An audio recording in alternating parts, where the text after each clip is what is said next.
Hello everybody. Today is the topic of discussion is microgreens. I'm carrying my little box of microgreen seeds, combination of Johnny Seeds, which is a great place to order some wonderful seed options from vegetables, microgreens, everything you can think of. And also True Leaf Market, which is another one that I've enjoyed ordering from. A lot of good germination rates, and I've had success with both of those companies. So today I'm going to go over this. We actually had a nice encounter with a sushi chef at a local restaurant that we've really enjoyed since moving here.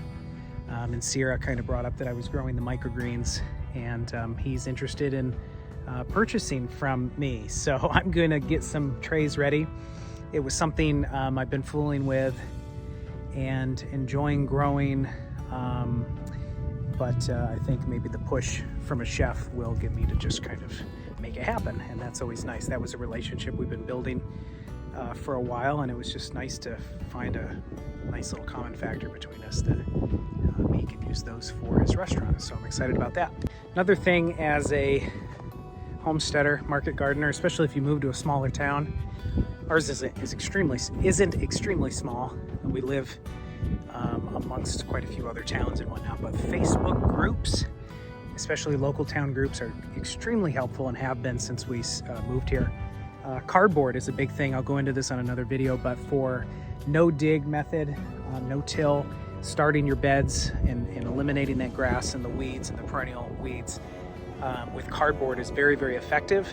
And then of course topping with compost. But those Facebook those Facebook groups have been really helpful with providing cardboard, which is a free resource. So constantly our car looks like this because currently I don't have a truck. I decided that a sports car made more sense. I still think it does.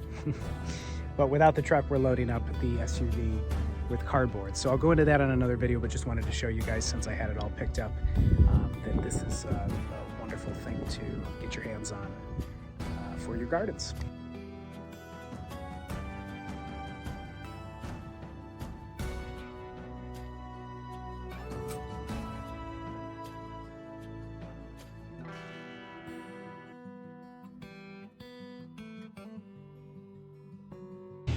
I'll try to talk a little louder for you guys with the fans here in the greenhouse that are helping to keep the warm air circulating. I think it's close to 90 degrees in here today, which is crazy, a little bit warmer than I would like.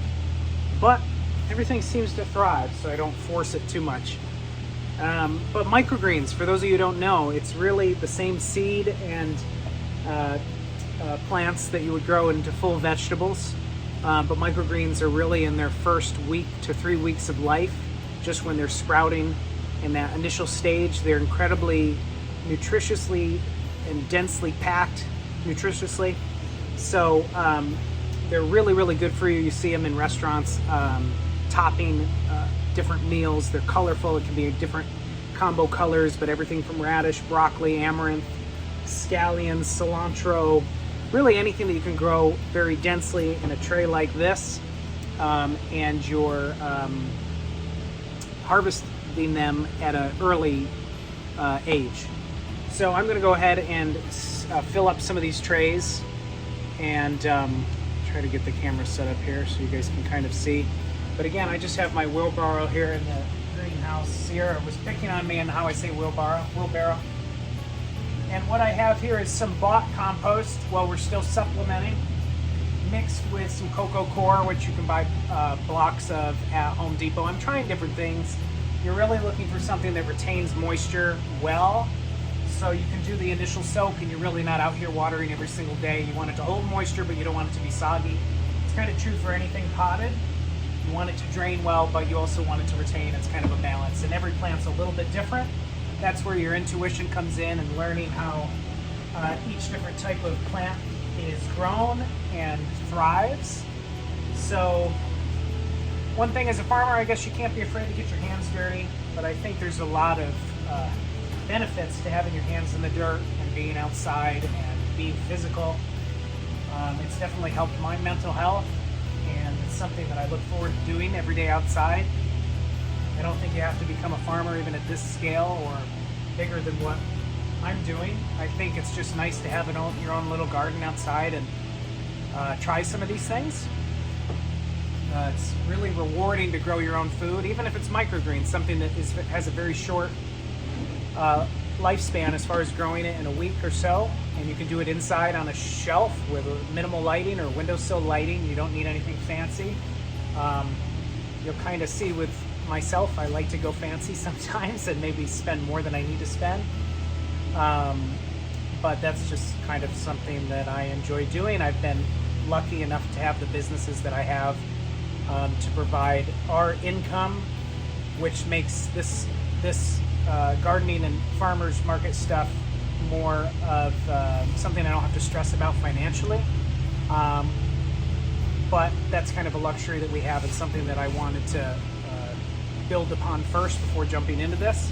I don't think it's bad at all to have multiple streams of income when it comes to this type of work, because I don't think there's a ton of money in vegetables, and really it's not about that. It's kind of just doing what brings you passion and something I think is rewarding and giving back, providing food for your family, sustainability, helping your community and restaurants, local chefs like I am here with these microgreens.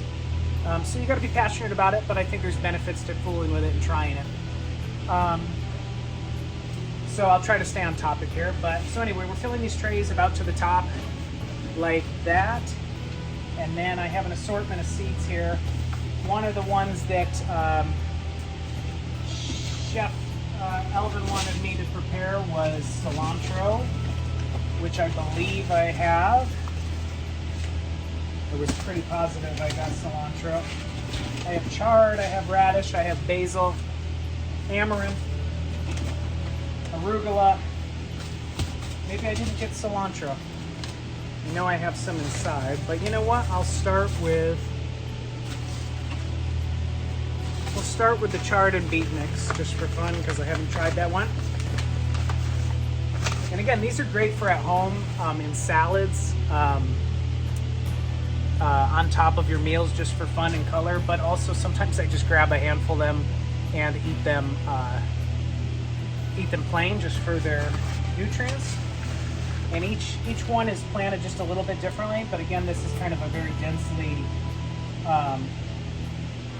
densely planted thing, and you'll kind of get used to it as you go as to how much to plant each one. You don't want them too close, you don't want them too far apart, but again, that's kind of a feel thing, and testing it and seeing how it goes. I'm still learning. Everything's a trial.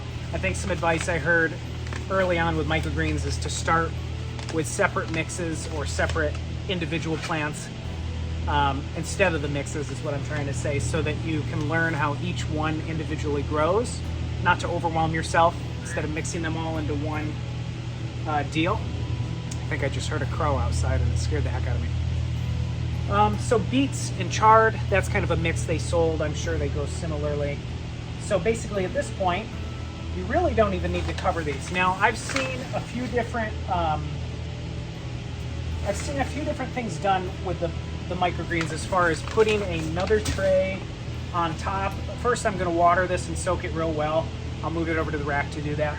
But then I've seen where they put another tray on top and a weight, and you kind of let it germinate for the first day or two. You put a weight on top of this and let those roots start, and the plants start to push up with great strength to try to lift this tray. Obviously they're not going to, but it's just to give those plants that vigor and strength in the beginning, and they don't need light to germinate. Most of them don't. So that's one way of doing it. Now the other thing about in a greenhouse or when you're growing inside with microgreens is to avoid the mold issue or mildew from things being too humid or not getting enough airflow. So it's really helpful to have racks, fans kind of keeping that air moving, whether you're growing in greenhouse or inside. And so for me, I've kind of fooled around with not using the weights, and I've had success with that too, really just watering these. I think, again, it's a lot of intuition, a lot of practice, and just fooling with what works. But I like the idea of making things easy on yourself, not adding a ton of extra steps or materials. If you're getting good results and things are looking good and growing well, I don't think it's anything to stress about. So I'm going to go ahead and put this on the rack and water it. And I might do a couple trays. I thought I had cilantro, so I'm a little disappointed in that, but I'll plant some of these and just bring them to the chef and just see if it's something he's interested in. But I'll show you guys the progress in other videos as we go, and I can put a couple clips here of some of the other stuff that I've grown and show you the different stages of that.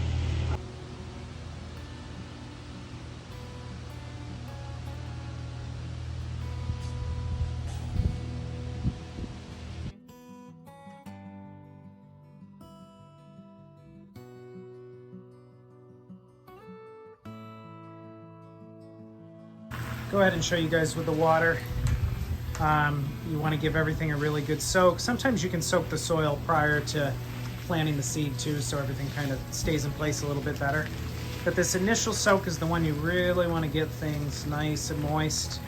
Again, these racks help. Being in the greenhouse helps to have drainage on the floor with my landscape fabric and water filtering out and not pooling in here. So we're getting all that nice and wet. And I don't even think I'm going to cover these trays. I like to have that airflow in there. And again, you're not going full blast here with the water just to move all those seeds around.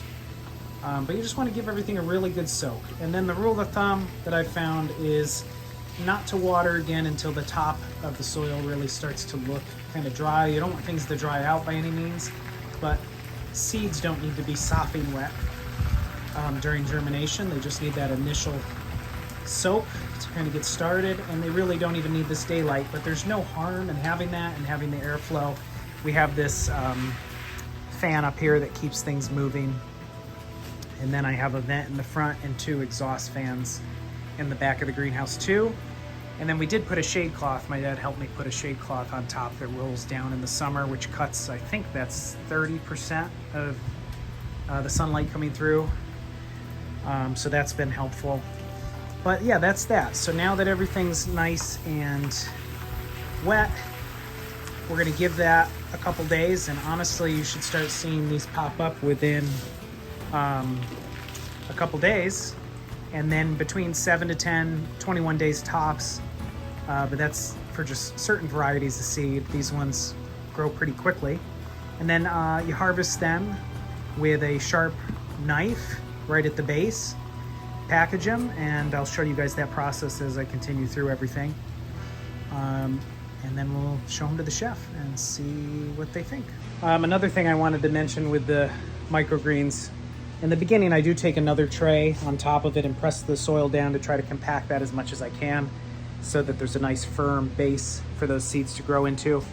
And now I'm gonna go ahead and water them. And then I was also gonna say with compost, I used to grow in towers, hydroponic towers in California, and I brought them here as well and started with that. I've kind of started moving back towards the soil, growing outside and in soil using compost versus, just cocoa coir or peat moss and things like that. I do think there's a big benefit to the microbial life in soil and helping build upon that. I think there's something to that relationship between the soil and the plant health and also the nutrients that you're ingesting. So with the towers that I kind of slowed using, it was a lot of synthetic nutrients, and they grew fantastically, but I think there's something to the soil health and nurturing that. So compost is something that I use in just about everything, all my planting mixes. And I know with a lot of microgreen growers, they try to keep it as clean as possible as far as not using compost and the variants of compost. But I've chose to mix cocoa coir with compost that I've bought. Again, we're growing or making our own compost here as well, but I do have to still supplement with a couple purchases each year just because of the scale of the gardens that I'm putting in. But it's from a trusted place that does a great job with it, so that's been good to know them.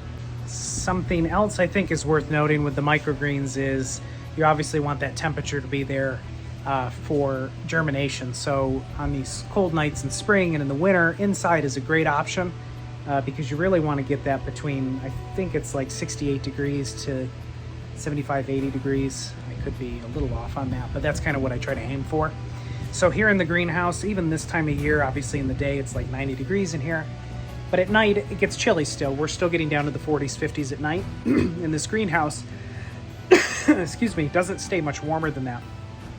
So these grow mats, heat mats, I plug in at night with a small heater down there on the ground, which just helps warm it up in here a couple degrees. But obviously these trays that are sitting on top of the heat mats really do stay warmer at night, and that helps expedite that germination process and keep everything to the temperature it needs to be. So most of the time at night during this time of year, I'll move everything over to those heat mats to germinate. And then as things continue to grow and require more light, I'll move them to the top racks during the daytime so that they're getting ample amount of light. Yeah, that's something to keep in mind when you're trying to get everything to germinate. Some other stuff that's in the works, as I mentioned in another past video, was the wash and pack station, which we're setting up in the garage for now, which will be where I can wash all the lettuce, put it on a drying rack, package everything outside of the weather.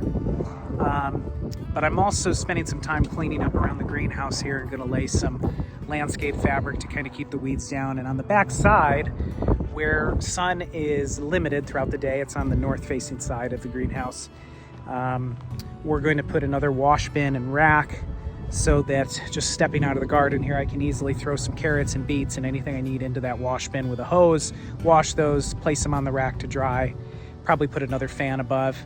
But it'll just be another place to wash. So again, you want to be washing your trays each in between each use to just keep everything clean and whatnot. So we'll set out some sanitation stuff and do all of that.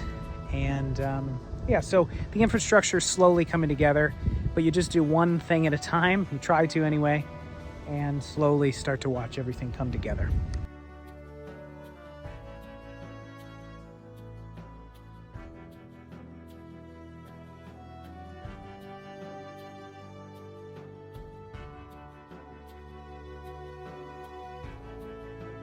And the greenhouse, something I was going to mention too, is obviously a big investment up front. It was interesting that was one of the first things we chose to do on the property, but it was a dream of mine to have that. And it really has been super, super beneficial to growing, extending the season, getting all our seedlings grown in there, under cover, out of the wind. So that has been a really, really big help. And then cat tunnels to follow. But I felt like having that greenhouse would be a huge benefit, and it's proven itself. The only thing that's been trying is we don't have power out here. So I've had to run extension cords almost 200 feet, maybe more than that, 250 feet from the house garage to the greenhouse, which powers heating mats, a couple exhaust fans, and the main fan. And it's done that without issue. Other than occasionally when it rains, some of that gets tripped and I have to reset it. So it's obviously a pain. It's very, very expensive to get power trenched out here. I think they quoted me like $7,000, which seems a bit unnecessary. So solar's been another option, which I'm trying to determine if it's something I can pin together with the farm stand and the greenhouse. We have a nice south-facing greenhouse here, plenty of sunlight. Maybe there's something that I can do solar-wise with an affordable battery and inverter to just power the little bit of stuff that I have out here.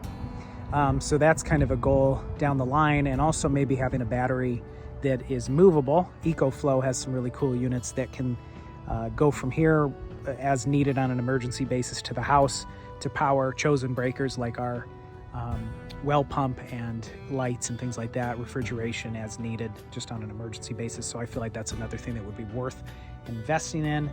But we also have our well house here in the garden area, which has been helpful, so we don't have to filter our water through the house and dam up the sediment filter. So I run hoses out to these gardens in the greenhouse, which don't have a far run, and that's been incredibly helpful. I mentioned too in another video that irrigation is on the list. I'm still debating between overhead and drip. I know the benefits of drip are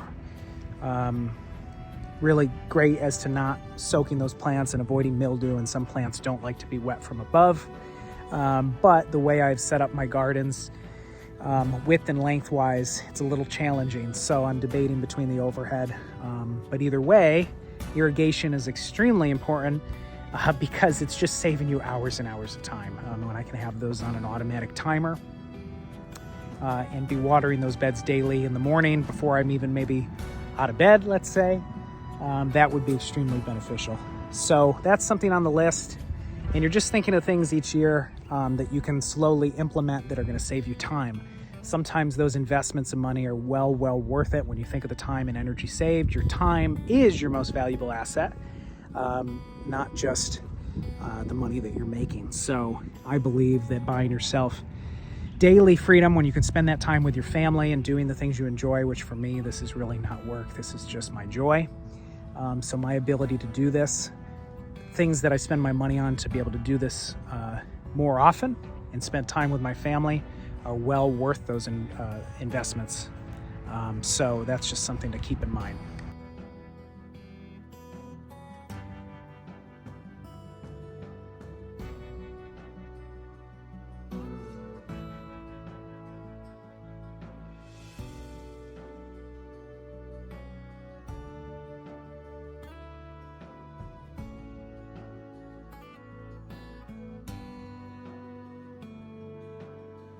So to end for today, microgreens, they're another really great option for growers that are simple, something you can do inside your house with little investment.